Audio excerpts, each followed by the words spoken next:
बच्चों, मैंने आपको जो है इलेक्ट्रिक फील्ड के विषय में बताया था, इलेक्ट्रिक फील्ड के लाइन के विषय में बताया था। तो उस समय आपको मैंने दो चीज़ें बताया था कि यदि अगर हमारा चार्ज क्या हो, पॉजिटिव हो, तो इलेक्ट्रिक फील्ड लाइन जो निकलती हैं वो क्या होती हैं, किधर की तरफ जाती हैं, बाहर की तरफ जाती हैं। अगर चार्ज हमारा नेगेटिव हो तो इलेक्ट्रिक फील्ड लाइन किधर आती हैं, चार्ज की तरफ, अंदर की तरफ आती है। मैंने आपको एक कॉन्सेप्ट बताया था फ्लक्स का, वही फ्लक्स का कॉन्सेप्ट जो है आज मैं उसको मॉडिफाई करूँगा, आज उसका मैं आपको डिटेल बताऊँगा, उसकी सारी जानकारी मैं आपको बताऊँगा। तो अगर हम फील्ड की बात करें तो फील्ड क्या होता है, number of lines, electric field lines due to static charge की वजह से जो नंबर ऑफ फील्ड लाइंस निकलती हैं उसका कलेक्शन क्या होता है, आपका इलेक्ट्रिक फील्ड होता है। मैंने फ्लक्स को भी बताया था, फ्लक्स का जो इलेक्ट्रिक फील्ड लाइंस हैं उनका एक ग्रुप बनता है जिसको हम लोग लिंकेज कहते हैं, है ना। तो अगर हमारा चार्ज है, अगर इलेक्ट्रिक फील्ड लाइन उसके वजह से हम देख रहे हैं तो किसी भी एरिया से, किसी भी सरफेस से जो फ्लक्स लाइंस निकलती हैं, जो number of electric field lines निकलती हैं वह फ्लक्स होता है। मैंने एक कॉन्सेप्ट आपको बताया था। तो अगर चार्ज पॉजिटिव चार्ज है तो बाहर की तरफ इलेक्ट्रिक फील्ड फ्लक्स लाइंस का जो ग्रुप होता है जिसको हम लिंकेज भी कहते हैं, बाहर की तरफ, अगर निगेटिव चार्ज है तो अंदर की तरफ आता है। तो ऐसे हम जान नहीं पाते हैं, उसकी क्वांटिटी हमको पता नहीं चल पाता है। उसके लिए गॉस ने एक थ्योरम बताया था। गॉस ने क्या कहा था कि अगर हम हाइपोथेटिकल एक सरफेस, क्लोज सरफेस एरिया की हम बात करें, अगर उससे कोई चार्ज, हाइपोथेटिकल का मतलब यहाँ क्या है, हम काल्पनिक करें कि किसी एक काल्पनिक क्लोज सरफेस से चार्ज बंद हो, चार्ज हो अथवा चार्ज का समूह हो, तो उसके कारण जो टोटल फ्लक्स होता है वह पूरे चार्ज का कितना होता है। अगर हवा अथवा निर्वात अथवा वैक्यूम हो, आइदर एयर हो, तो उस कंडीशंस में उसकी वैल्यू कितनी होती है, पूरे चार्ज का 1/με∈0। यानी कि अगर हम फ्लक्स को फाई से डिनोट करें तो फाई इक्वल टू कितना होगा, आपका पूरा जितना चार्ज उसके अंदर है उस चार्ज का कितना होता है, ε0 होता है। किसके लिए होता है, यह एयर्स के लिए होता है, आइदर किसके लिए, हम जो है वैक्यूम के लिए इतना लेते हैं। तो ये गॉस ने बताया था। अगर इसकी जगह पर अगर क्या हो, सपोज करिए यही हमारा एक सिस्टम ऑफ चार्ज, यह क्या है, एक जनरलाइजेशन है गॉस थ्योरम का।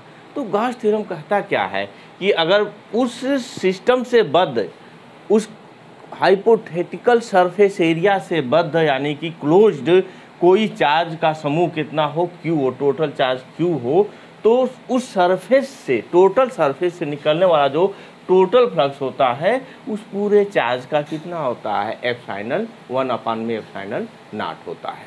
ये बात आपको क्लियर हो गई होगी। यह मतलब क्वालिटी, यह इसकी क्वांटिटी, इतना जो टोटल फ्लक्स होता है वह टोटल फ्लक्स की बात करते हैं। यह जो है किसी हम क्रॉस सेक्शन एरिया छोटा सा ले लिए, इससे उससे मतलब नहीं है। ये तो डेरिवेशन के पर्पज़ से है, जो है हाइपोथेटिकल ढंग से हमने एक सपोज कर लिया है।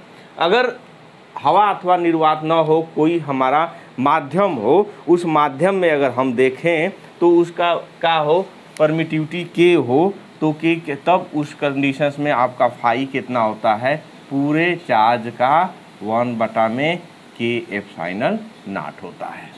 ये ना गॉस ने बताया था। यानी कि हमको क्या करना है, सपोज करिए ये आपको समझ में नहीं आ रहा होगा, सपोज करिए ये मैं एक बॉक्स ले रहा हूँ, इस बॉक्स में चार्ज क्यू ले लिया इस तरह से, ये आपका एक हाइपोथेटिकल है। मैंने वो हाइपोथेटिकल कहा था, आप स्वतंत्र हैं, किसी भी तरह से ले सकते हैं।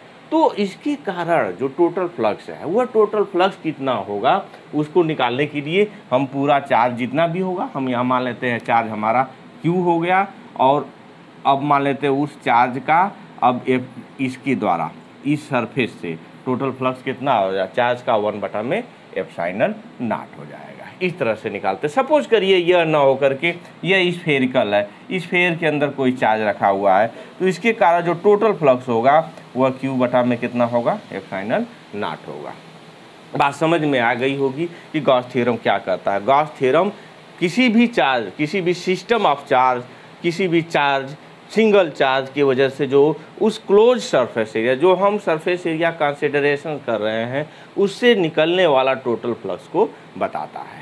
यह बात आपको क्लियर हो गई होगी। गॉस थ्योरम क्या करता है? कुछ नहीं है, गॉस थ्योरम का एक ही मतलब है, सिंपल सा मतलब है कि कितना उस चार्ज के वजह से कितना टोटल फ्लक्स होगा, वही हमको आपको निकालना होता है। तो आइए थोड़ा सा हम लोग कुछ कंडीशंस हैं कैसे कैसे इसका हम निकालते हैं, कैसे हम जो है क्या कहते हैं कि कितना टोटल सरफेस एरिया क्या लेंगे, कैसे क्या करेंगे। कोई चार्ज है तो यहाँ आप जान लीजिए कि चार्ज हमारा क्या होना चाहिए, स्टैटिक्स होना चाहिए। तो हम एक सिंगल चार्ज ले लेते हैं, कोई सिंगल चार्ज है, उसके वजह से हम जो है इलेक्ट्रिक फ्लक्स कैसे निकालेंगे। सपोज करिए इस चार्ज की वजह से जो इलेक्ट्रिक फील्ड लाइन है, वो इलेक्ट्रिक फील्ड लाइन्स क्या है, ई है, इलेक्ट्रिक फील्ड ई है। ये सपोज कर लीजिए ये एक स्मॉल एरिया है, कंसीडर कर लिया आपने, हाइपोथेटिकल ढंग से कंसीडर कर लिया। तो जो हमने आपको फ्लक्स की डिफिनीशन बताई थी, उस फ्लक्स के डिफिनीशन से डी फाई कितना था आपका, वह ई था और डॉट डी एस था। इसको आपने मॉडिफाई किया था, यह आया था E D S cos of theta आया था। अब हम जानते हैं कि ई की वैल्यू क्या होती है, इलेक्ट्रिक फील्ड ई की value due to charge Q at point R distance पर हम निकालते हैं। तो ई इक्वल टू होता है 1/4 पाई एफ फाइनल नॉट और क्यू बटा में आर स्क्वायर। ई की वैल्यू यहाँ आप रख दीजिए 1/4 पाई एफ फाइनल नॉट और यहाँ से क्यू बटा में आर स्क्वायर और D S cos of theta हो गया। ठीक है ना। ये आपका क्या आया, डी फाई हमने एक छोटा सा वो ले लिया है, सरफेस ले लिया है, क्लोज सरफेस बना लिया, इसकी वजह से है। तो अब यहाँ अगर हम डी एस कॉस थीटा को देखें तो डी एस कॉस थीटा क्या बताता है, ये डी एस कॉस थीटा यह बताएगा एलॉन्ग ई डायरेक्शंस, ई डायरेक्शंस में जो हमारा यह क्या है, सरफेस है, यह सरफेस एरिया बताता है। यह क्या बताएगा आपका, सरफेस एरिया बताता है। तो अगर इसी चीज़ को हम लोग लिखना चाहें तो लिख सकते हैं 1/4 pi epsilon not Q D S बटा में कॉस ऑफ थीटा का आर स्क्वायर हो गया। इसको हम लोग क्या, अब वही मैंने आपको बताया था, क्या घन कोण बताया था आपको, जो है सॉलिड एंगल बताया था। तो यह एरिया हो गया, यह क्या हो गया, यह जो है रेडियस का स्क्वायर, यह हो जाएगा 1/4 पाई एप्सिलॉन 0 और क्यू बटा में डी ओमेगा हो गया। यह आपका डी फाई हो गया। तो टोटल फाई आपका कितना होगा, इंटीग्रेट करेंगे 1/4 pi epsilon not Q integration of D omega. अब कोई भी क्लोज सरफेस हो, कोई भी क्लोज सरफेस हो, अपने सरफेस पर कितना एंगल बनाता है, 4 पाई एंगल बनाता है। तो यह हो जाएगा 1/4 pi epsilon not Q into 4 पाई, 4 पाई से 4 पाई कट गया। अब सिंगल चार्ज की वजह से आप फ्लक्स देख रहे हैं, वह कितना हो गया, क्यू बटा में एप्सिलॉन नॉट हो गया। बात समझ में आई। यही चीज़ है, हम इस मतलब कि हमने क्या देखा कि क्या यह सरफेस पे डिपेंड कर रहा है, नहीं, यह सरफेस पे डिपेंड, क्योंकि सरफेस नाम की यहाँ कोई चिड़िया नहीं दिख रही है, केवल चार्ज पर डिपेंड रहा है। और तो इससे क्या निष्कर्ष निकलता है, निष्कर्ष यही निकलता है कि टोटल जो हमारा फ्लक्स होता है ओनली किस पर डिपेंड करता है, चार्ज पर डिपेंड करता है और मीडियम पर भी डिपेंड करता है, क्योंकि वह यूनिवर्सली प्रोपोर्शनल, अगर मीडियम हमारा क्या हो, कोई के माध्यम वाला मीडियम होगा तो फाई की वैल्यू क्यू बटा में एप्सिलॉन नॉट के हो जाता है। बात समझ में आई। अब हम आते हैं थोड़ा सा और, जैसे हमने एक सिंगल चार्ज की वजह से लिया, अगर बहुत से चार्ज होंगे, बहुत से चार्ज होंगे तो बहुत से चार्ज होंगे तो इलेक्ट्रिक फील्ड के जो है आप अध्यारोपण इस सुपर पोजीशन पर आपने देखा था कि टोटल जो इलेक्ट्रिक फील्ड होता है आपका, इलेक्ट्रिक फील्ड टोटल क्या होता है। सपोज करिए ये सिंगल चार्ज ना हो करके Q1 हो जाए, Q2 हो जाए, Q3 हो जाए, Q4 हो जाए, सो ऑन, इस तरह से। तो हमारा टोटल इलेक्ट्रिक फील्ड क्या होता है, E1 plus E2 plus E3, so on, इस तरह से करके टोटल हमारा इलेक्ट्रिक फील्ड हो जाता है, EN हो जाता है। ठीक है ना, सबको हम लोग जोड़ लेते हैं। तो यहाँ भी अगर आप उसको जब निकालिएगा तो आपका जो टोटल फाई होगा वह क्या होगा, सबके अलग अलग, यानी कि आप कह सकते हैं कि यहाँ से डी फाई इक्वल टू कितना हो जाएगा, डी ई हो जाएगा, सॉरी डी ई आपका, और ई डॉट डी एस आप मोटे मोटे में कर सकते हैं। ई की वैल्यू यहाँ रख करके जब आप निकालिएगा तो टोटल हमारा हुआ कितना आएगा, सब उसी तरह जैसे वहाँ मैंने डेरिवेशंस किया था वैसे यहाँ भी आप डेरिवेशंस करेंगे, तो डेरिवेशंस बताने की जरूरत नहीं है। हमारा क्या हो जाएगा वह, अब टोटल फाई जो है, टोटल फाई की वैल्यू कितना हो जाएगी, वही फाई 1 एक की वजह से, फाई 2 दूसरे की वजह से, सो वन हमारा फाई n हो जाएगा। यानी कि क्या चीज़, यहाँ से हम लिख सकते हैं Q1 बटा में एप्सिलॉन नॉट, Q2 बटा में epsilon not, so on Qn बटा में एप्सिलॉन नॉट। यानी कि यह क्या हो जाएगा, वह सभी जो चार्जेज हैं उसके अलजेब्रिक सम के ऊपर टोटल जो है हमारा इलेक्ट्रिक फील्ड, इलेक्ट्रिक फ्लक्स हो जाएगा। ये तो दूसरा पढ़ रहा है कि सिस्टम ऑफ चार्ज होगा तब हमारा इलेक्ट्रिक फ्लक्स की वैल्यू कितना होगी, इलेक्ट्रिक फ्लक्स की वैल्यू हमारी टोटल चार्ज का सम कर देंगे, एप्सिलॉन नॉट कर देंगे। अगर कोई हमारा मीडियम है तो मीडियम में यह कितना हो जाएगा, मीडियम की परमिटिविटी कितना है आपका K है, तो यह K हो जाएगा। डाइलेक्ट्रिक कांस्टेंट भी इसको करते हैं, उसके हिसाब से आप इसको देख सकते हैं। ये चीज़ क्लियर हो गया होगा। अब सपोज करिए कि हमारा वह चार्ज क्या है, चार्ज हमारा जो है, हम जो हाइपोथेटिकल सरफेस एरिया ले रहे हैं उस सरफेस एरिया से बाहर है। दो कंडीशंस हो गया, सिंगल चार्ज हमने आपको दिखाया और कलेक्शंस ऑफ चार्जेस दिखाया। और सपोज करिए वह चार्ज क्या है, हमारा इलेक्ट्रिक फील्ड से इस जो है हाइपोथेटिकल सरफेस एरिया हम लिए हैं इससे वह क्या है, बाहर है। सपोज करिए वह चार्ज क्या है आपका, यहाँ पर Q बाहर है, तब के कंडीशंस में आपने ये सरफेस ले लिया है, ठीक है ना। अब हमारा इस पॉइंट से सारा कंसिडरेशन हमारा कहाँ हो रहा है, इस पॉइंट से हो रहा है। तो वहाँ आपने लिखा था कि phi equal to E dot D S लिखा था, यह टोटल इंटीग्रेट हम इसको कर देते हैं। तो इस कंडीशंस में आपका जो है ई की वैल्यू कितना आई थी, 1/4 पाई एप्सिलॉन नॉट Q बटा में R स्क्वायर, और यह है आपका डी एस है, और सॉरी यहाँ से आप R स्क्वायर और यह इंटीग्रेशंस हो गया। यहाँ से आप इसको लिख सकते हैं 1/4 पाई एप्सिलॉन नॉट Q बटा में डी ओमेगा लिख सकते हैं, ठीक है ना, इंटीग्रेशन ऑफ डी ओमेगा।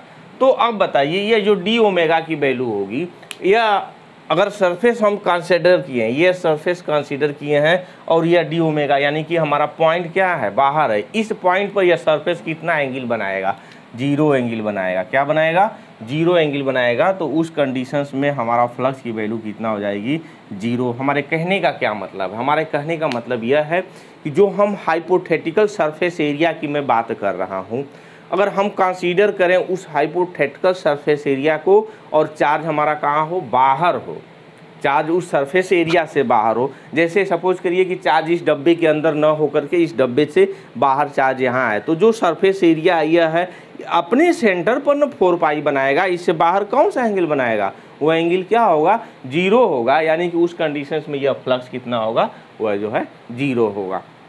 आइए हम और फ्लक्स के विषय में कुछ और जानकारी आपको बताते हैं। अब सपोज करिए हमारा फ्लक्स पॉजिटिव होगा कि कब निगेटिव होगा, जो फाई की वैल्यू है वह पॉजिटिव होगी कि निगेटिव होगी। सिंस हम जानते हैं कि फ्लक्स क्या है, स्केलर क्वांटिटी है, बट यह चार्ज पर डिपेंड करती है। अगर चार्ज हमारा Q क्या हो, पॉजिटिव होगा, तो हमारा फ्लक्स क्या होगा, पॉजिटिव होगा। अगर हमारा चार्ज निगेटिव होगा तो हमारा फ्लक्स क्या होगा, निगेटिव होगा। बात समझ में आई, चार्ज पर डिपेंड कर रहा है। एक और कंडीशंस है कि अगर इस एंगल की मैं बात करूं, इस एंगल की बात करूं, अब मैं यहीं ले रहा हूं, आपको यहीं सारा चीज़ क्लियर कर दे रहा हूं।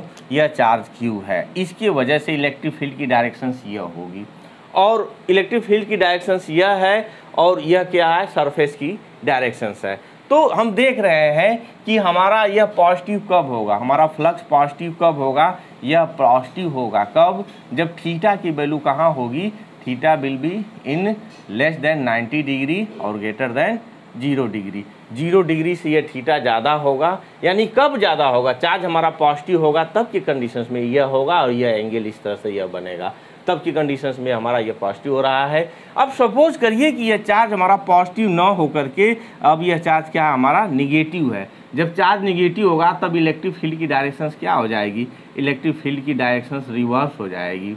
तो इलेक्ट्रिक फील्ड की डायरेक्शंस यह हो गई और इसकी डायरेक्शंस यह। अब यह एंगल थीटा न रह करके अब यह एंगल कौन सा एंगल हो जाएगा, आपका एंगल की वैल्यू यह हो जाएगी, यह वाला थीटा हो जाएगा। तो अब इसकी वैल्यू कितना हो जाएगी, अब इस कंडीशंस में यह थीटा हमारा क्या हो जाएगा, greater than greater than 90 degree हो जाएगा और लेस देन 180 डिग्री हो जाएगा, तब की कंडीशंस में हमारा फ्लक्स की वैल्यू क्या होगी, निगेटिव होगी। यानी कि चार्ज हमारा निगेटिव है तो कैसे फ्लक्स निगेटिव हो रहा है आप यहाँ अच्छी तरह से देख सके हैं कि थीटा की वैल्यू 90 डिग्री से ज़्यादा हो जाएगी। अगर चार्ज हमारा पॉजिटिव है तो इलेक्ट्रिक फील्ड डायरेक्शन वह होगी और डीएस की डायरेक्शन यह होगी। हमारा एंगल क्या होगा, एक्यूट एंगल होगा, न्यून कोण होगा। उस कंडीशन में हमारा फ्लक्स कितना होगा, फाई की वैल्यू जो होगी यह पॉजिटिव होगा। ये इतना चीज़ क्लियर हो गया। अब आइए कुछ हम छोटे छोटे पॉइंट पर चर्चा करते हैं और वह पॉइंट क्या है उस पर थोड़ा सा हम आपको आगे ले चलते हैं और उस पर कुछ चर्चाएं कर लेते हैं। अब एक चीज़ सपोज कर लिए कि अब सरफेस पर हम देख रहे हैं कि डिपेंडेंसी है भी, लेकिन फार्मूले में कोई सरफेस की डिपेंडेंसी नहीं है। उस कंडीशंस में क्वेश्चनों सरफेस ले लें, हम मान लेते हैं यह हमारा चार्ज हो गया। अब इस चार्ज को हम ऐसे सरफेस से घेर दे रहे हैं, इस चार्ज को हम जो है ऐसे सरफेस से न घेर करके हम कोई भी सरफेस घेर दें, इस सरफेस से उसी चार्ज को घेर दे रहे हैं। चाहे हम उसको सिलेंडर में रख दें, सिलेंडर में उसको रख देंगे, यहाँ हमारा चार्ज हो गया, उससे कोई इफेक्ट नहीं पड़ता है। यानी कि सरफेस एरिया किसी भी तरह का हम हाइपोथेटिकल ढंग से लें, उस पर जो है फ्लक्स पर कोई इफेक्ट नहीं पड़ेगा। एक कंडीशन यही है कि वह चार्ज हमारा क्या होना चाहिए, वह जो हाइपोथेटिकल आपने सरफेस एरिया लिया है उस हाइपोथेटिकल सरफेस एरिया के अंदर होना चाहिए।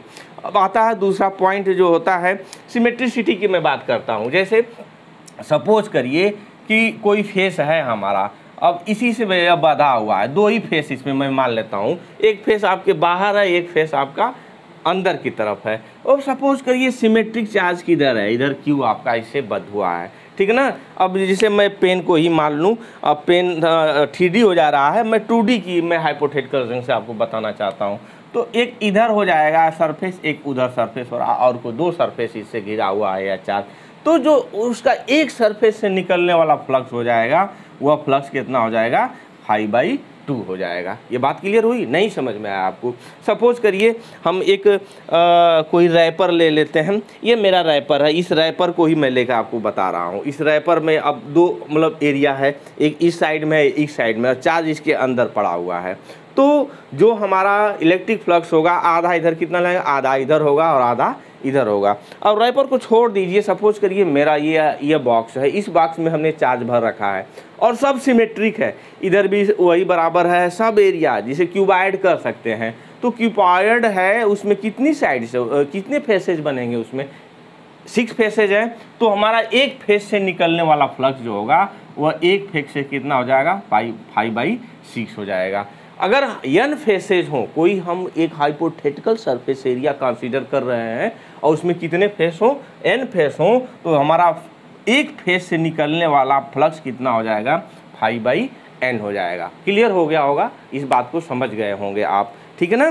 तो इस तरह से जो है यह क्या होता है, हमारा जो सरफेस एरिया, कोई सरफेस एरिया है, उस सरफेस एरिया से यह जो निकलने वाला फ्लक्स होता है, यदि हम इसको निकालना चाहें तो क्या होगा, यह फ्लक्स हम लोग निकाल सकते हैं। अगला पॉइंट आपका आ रहा है, सपोज करिए यह चीज़ क्या है, ये जो गास का नियम है, इसको गास का नियम, गास प्रमेय को हम गास का नियम भी कहते हैं, और यह जो है स्टैटिक चार्ज के लिए ही सत्य है। तो आपके स्तर तक इतनी चीज़ें सही हैं। अब आगे जो है इसकी एप्लीकेशन मैं आपको अगले वीडियो में बताऊंगा। आपको अच्छा लगा होगा, आप जो है मेरे चैनल को सब्सक्राइब जरूर करिएगा।